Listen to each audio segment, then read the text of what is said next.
I was going to go on the beach, and I went down to the restaurant which is on the beach, and already the water was just hitting the restaurant, the beginning of the restaurant.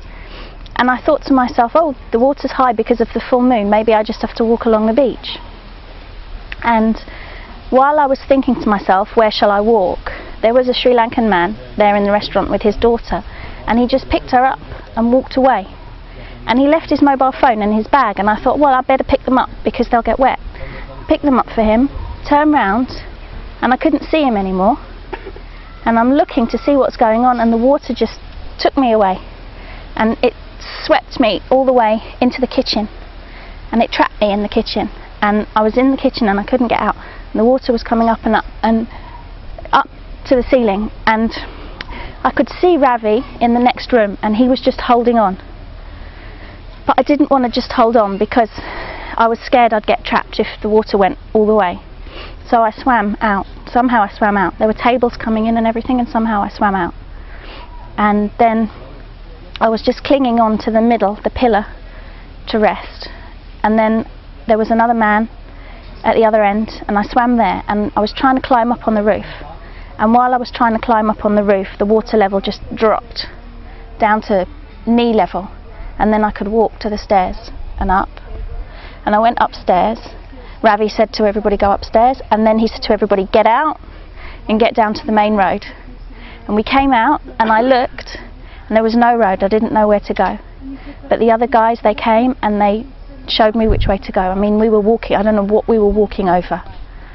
And suddenly, after walking over all debris and water like up to your waist or whatever, then I could feel on my feet that I was on the road, but I still couldn't see it.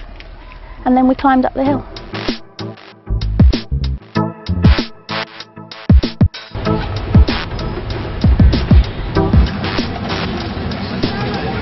The Unawatuna beach is, I think, the perfect beach that is with the safety and everything, because even you can see the whole beach, whole bay area even, it is very close.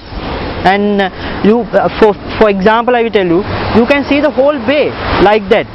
And that is what the uniqueness here. It is a small concept but unique.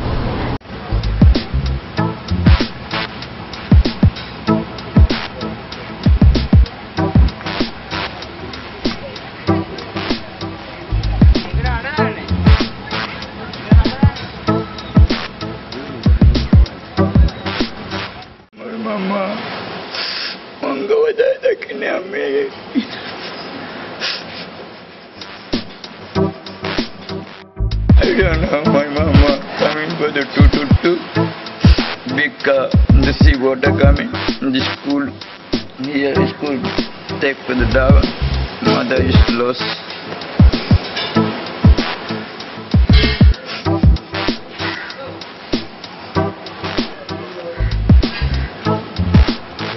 My name is Joni.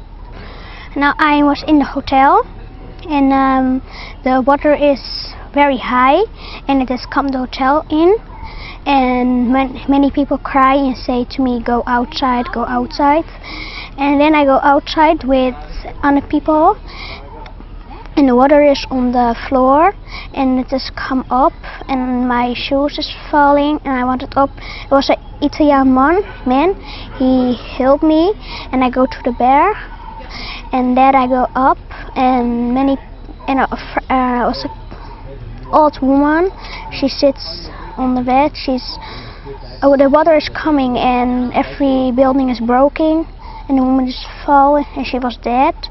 And then I cry, and I cannot see my father and mother.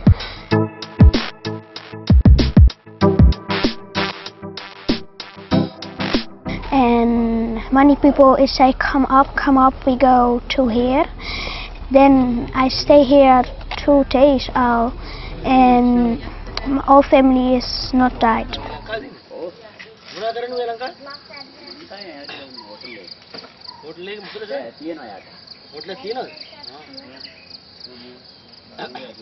Yes, it was difficult. What my father and mother cry, everybody's cry, and say to me, we go to Galle, we go to home.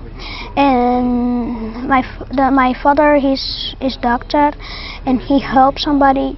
And here we stay here. It is possible. We have food, we can sleeping, and many people help me.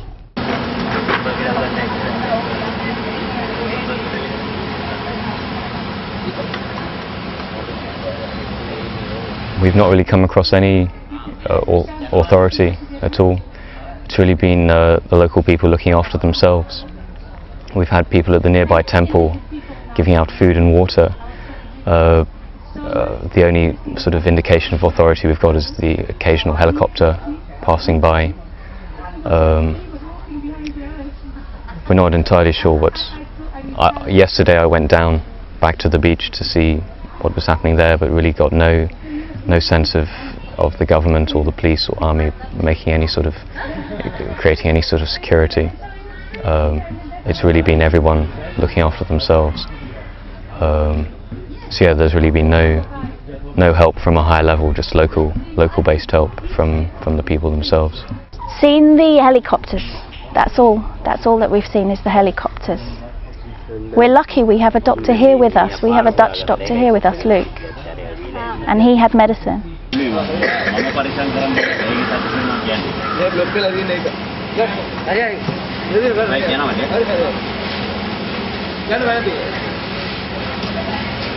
I've only been down twice since then. I haven't seen any police, and the reports have been that they've been absent virtually. I know we've been sheltering in this house here, and the husband is a policeman, and he's been doing what he can, going round at night in his car, but there's been a lot of looting, and there's been no, from what I've heard, there's been no police or army presence, certainly in this town.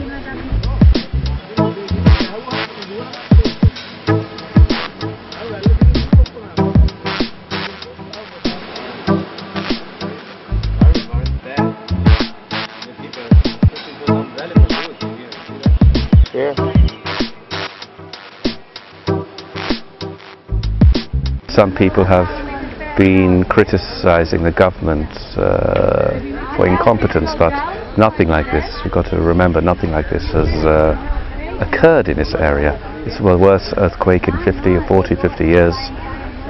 So in a sense, you can't really blame them. But I've heard reports that the Thai authorities have responded a lot better than the Sri Lankan ones. So it puts, you can make some comparisons, I suppose. There was one guy, he got out, of course. He lives in London, he's a half French, half Pakistani, and he was saying that compared to a country like Pakistan, which in some ways is richer than Sri Lanka, Sri Lanka spends more on social policies than a country would like Pakistan, because Pakistan is more capitalist than Sri Lanka is. However, and to a certain extent that's true, people are generally well educated here compared to Pakistan, but I imagine he's an old socialist warhorse, because he said Sri Lanka's mostly been socialist, but as far as rescue emergency policies has been pretty much a disaster, I'd say. But it's difficult to criticize, in that situation yourself.